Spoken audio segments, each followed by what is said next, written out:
Hey guys, so today's video is going to be episode 2 of Inside the Biscuit Tin. Since I started the channel, I've had a fair few people ask me on Twitter and Facebook about my story and how does OCD manifest itself with me and how does mental health affect me. So I thought I'd make a video so that I could say to people, go and watch that if you'd like to know what my story is with mental health and OCD. I wasn't sure where to start. I think my diagnosis wasn't the start of my story, but it's a good jumping off point. So I was 15 years old when I was diagnosed with OCD after a long internal struggle fighting OCD when I didn't know that it was OCD. And I started having behaviours and thought patterns that made me think I was weird and crazy and like I was the only person in the world that had them. And I struggled so much alone. I didn't speak to my dad, I didn't speak to friends, I just shut it all away. I really did. I thought I was the only one. And in the end it got to a point where I couldn't carry out the behaviours and the thoughts anymore without it becoming noticeable to my dad. So I told my dad a bit about how I was feeling and we went to the doctor, and I remember sitting down with my doctors and he said, I think I can diagnose you with obsessive compulsive disorder. What the fuck is that? I had no idea. I had no clue what OCD was. I'd never heard of it before in my life. That conversation changed my life forever. I had a name for what was wrong with me, and as much as there was relief that, oh great, I've got something wrong with me, I'm not crazy, I was crazy because there was something wrong with me. And that was the thought process about my diagnosis at the time. Now, I don't look at my illness as something that defines me and controls me. I'm going to fight this till the very end. But back then, when I was 15, I thought, God, this is it for the rest of my life. Really, my OCD started to properly interfere with my life when I stopped going to school, right before my GCSEs. I started having a problem touching doors at school. I started having a problem taking homework back home with me because I thought that homework was dirty and I didn't want to contaminate my home environment, so I stopped doing as much work as I usually did, and I was always punctual and I always did the work, so it was an irregular behaviour, and my teachers picked up on it, and I started becoming late to classes, obviously where I couldn't use the doors. So my dad came in with me to the school and we spoke with my head of year, and it was fantastic because they understood, they were compassionate and so kind and patient, and I had meetings with every single teacher for every subject that I was taking, and I had special allowances to leave early, to do extra work during class. And it really, opening up and talking about my illness really helped, and it changed the way I was able to interact with school, and it made it possible for me to take my GCSEs. So it kind of plateaued for a little while in my recovery as such. I didn't class it as recovery then because I thought recovery wasn't the thing you could do from OCD. It plateaued, I got into sixth form okay. Everything was great. I got voted head boy by my peers, which was such a proud moment in my life, and everything was fine and dandy. And then I got chickenpox. Now I thought I'd had chickenpox before. I distinctly remember sitting and crying my eyes out and scratching away on my parents' bed when I was about 5 or 6 years old, covered in chamomile lotion. So I thought I was fine, and obviously not, because I got it bad. I had to go to hospital and was wrapped up like a mummy for a week because it got infected, and the doctor said it's one of the worst cases he's ever seen. Now, having contamination OCD, where you shower once or twice a day usually, not being able to wash or shower for a week was abysmal. I hated it. It felt disgusting, and that completely stopped any progress I'd made in battling OCD, and I fell back into the same behaviour of I can't go to school, I can't go to sixth form, I can't touch the doors, I can't do my work at home. So we had the same thing again with the teachers, and they were fantastic again. And because they were so brilliant, I was able to complete my A-levels. I never went to university for various reasons, but my OCD came back with a vengeance, to a point where initially what I thought was going to be the worst time of my life, I was housebound for 3 months. I was so fearful of contamination from outside, from people coughing, people sneezing, car pollution, and it terrified me, so I just stayed in the house. But eventually, with the help of my then at the time girlfriend's family and her and my family, I was able to overcome this and go back outside. Then came the worst period of my life, where I spent 9 months, and I kid you not, 9 months bedbound because of my OCD. And I really mean bedbound. I couldn't do anything for myself. I had no dignity.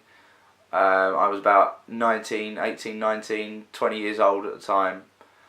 And I could do nothing for myself. My girlfriend at the time had to set up the telly for the entire day so things would come on after each other because I couldn't touch the remote.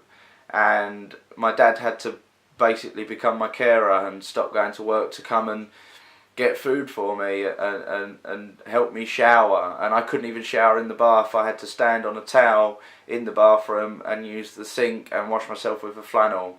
And my dad had to help me. So bearing in mind I'm a 19-year-old lad whose dad had to help him do all of that. That carried on for 9 months every day. I don't know how people around me did it, because I wasn't me. I was gone. I lost myself. I have blurred, vague memories of those days where if something happened, like a fly came in the room and touched the bed, or I accidentally touched the carpet on the floor, that would add 24 hours that I wouldn't be able to go out.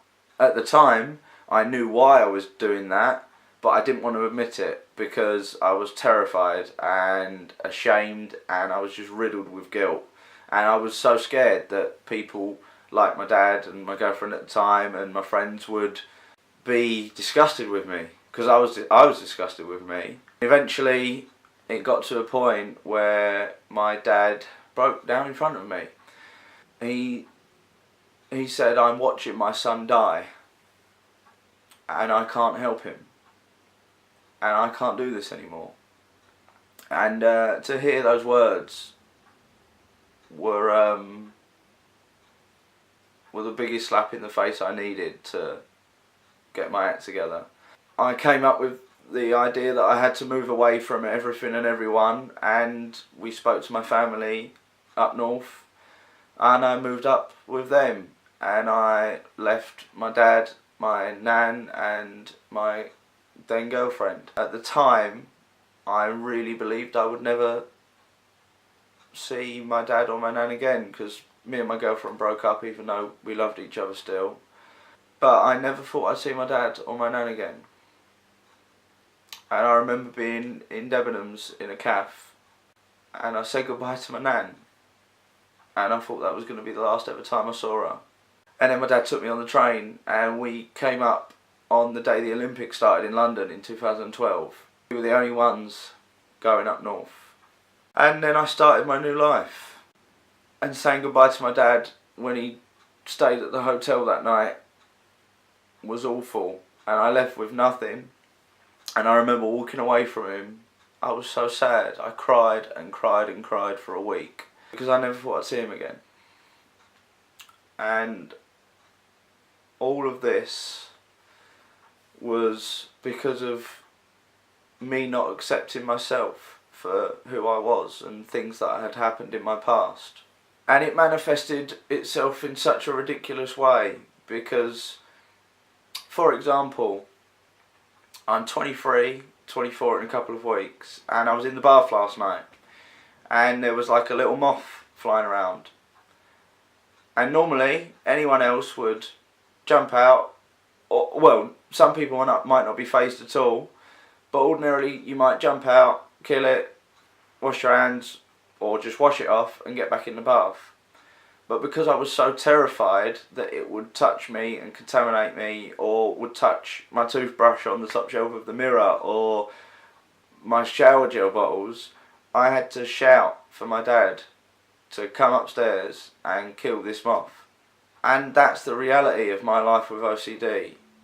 I have to turn taps off with my elbows. I have to use my feet sometimes to open doors from the bottom. I have to use my sleeves to open car doors and put seatbelts on. I struggle to eat with my hands if I haven't washed them, and even if I have, only when I'm at home can I eat properly with my hands. I struggle in restaurants because I worry that what if the waiter walks along and drops a knife and picks it up, or drops a receipt and picks it up and then brings food to my table, or brings my drink over. I can't eat or drink whatever they've brought to the table. And it all stems from me being a child, not knowing what I was doing, and being curious and experimenting with friends. And that feeling of disgust when I was 15 that hit me was the trigger for my OCD, because it became a coping mechanism to deal with these feelings. And if I carried out these behaviours and kept myself clean, then everything would be fine and I would be clean. But if only I'd talked to someone sooner, I would have got the help and support and love that I so desperately needed and wanted. So what I'm basically saying is, if you feel like you're suffering and you feel ashamed or guilty or fearful, people will understand, because you're not the only one. People have suffered and will suffer before and after you, but you don't have to go through it alone.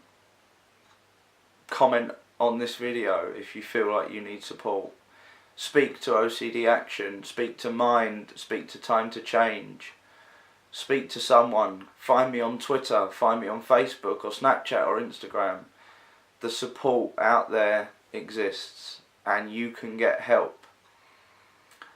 I'm going to fight this bastard and I'm going to beat it. And a good friend has helped me believe that recovery is possible and it is an option. And it's an option for everyone, no matter what stage of suffering you're at. So please don't feel like you're on your own, because you can do this and you've got the support and love of not only myself, but I'm sure a lot of people. So thank you for watching, and I will be posting another video in the Biscuit Tin episodes next Friday. But next Tuesday I'll be posting a regular video. So if you've got any ideas of something you'd like to see, please get in touch.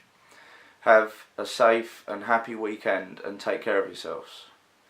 Adios.